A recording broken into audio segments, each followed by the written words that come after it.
आग जीवन का आरंभ है, आग जीवन का अवसान। मेरा अस्तित्व इसी ज्वलंत अग्नि का अंश है, जो सूरज का प्रतिद्वंदी है और मेरे चैतन्य का आराध्य। इस शरीर में बहती रक्त की बुढ़मेर नदी को लाल मैंने ही बनाया है। हाँ, मुझसे ही इस चिरोना मिट्टी की देह लाल है। मैंने ही अपनी सांसों से इन लपटों को लालिमा दी है। धरती के गर्भ में उबलती आग्नेय को लोह में ढालने वाला अगरिया मैं ही हूँ। बड़ा बड़ा आइटम बना है ना, वो सारा हमारे हाथ का बना हुआ है।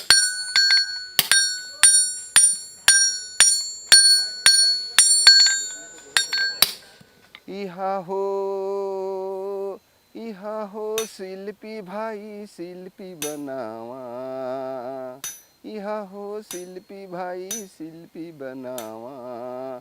छत्तीसगढ़ चो विभिन्न प्रकार चो कला, मन के पीला मन के सबके सिकावा।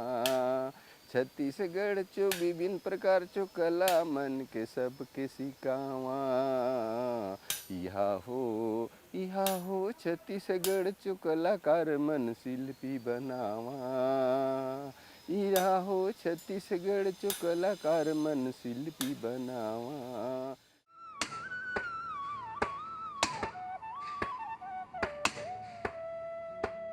देह धोकनी बन करे सांसों की बौछार, ढाल चिरोनी को दिवट नाग हिनोटी खार। पिघल पिघल कर बह रहा भट्टी में से लोह, सरई ताप से स्वर्ण नीर का होने लगा विछोह।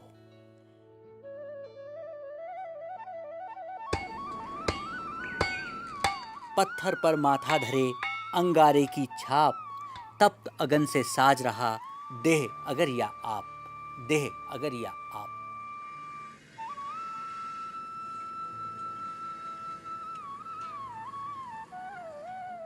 ईश्वर ही समय के परिवर्तन को शिल्प का स्वरूप प्रदान करते हैं। जब धधकती धरती ने जीवन के अंकुरण को अपनी गोद में जगह दी, तो आदि मानव ने इस कला कौशल को भगवान से उपहार में मांग लिया।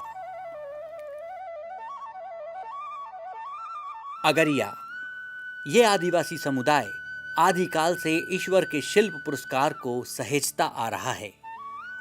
लोहा बनाने और उपयोग में लाने का श्रेय इस धातु विज्ञानी अगरिया जनजाति को ही प्राप्त है। आखेट और युद्ध कौशल के लिए हथियार हों या कृषि के औजार, इन्हें विकसित करने में अगरिया अग्रणी रहे हैं।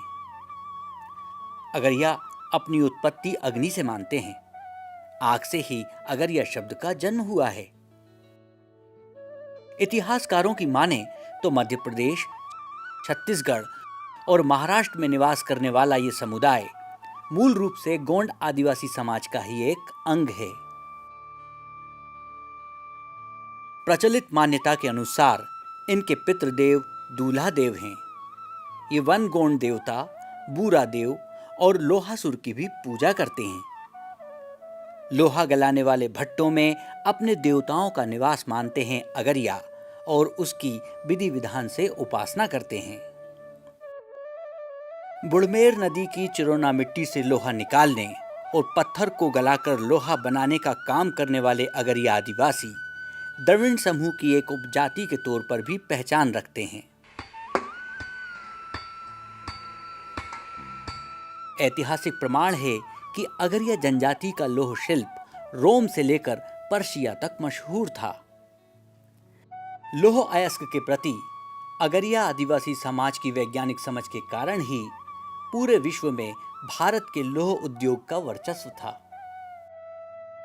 NCERT की पाठ्यपुस्तक हमारे अतीत भाग 3 में उल्लेखित दक्षिण के प्रतापी शासक टीपू सुल्तान की अजय तलवारों का निर्माण अगरिया समुदाय के लोहारों और कारीगरों ने ही किया था।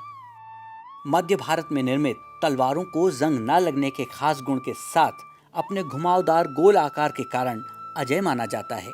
वर्तमान में ये तलवारें इंग्लैंड के संग्रहालय की अमूल्य धरोहर हैं। पितृसत्ता यानी पुरुष प्रधान वाली सामाजिक व्यवस्था में महिलाएं कांधे से कांधा मिलाकर इस पारिवारिक उद्योग में सहयोग करती हैं।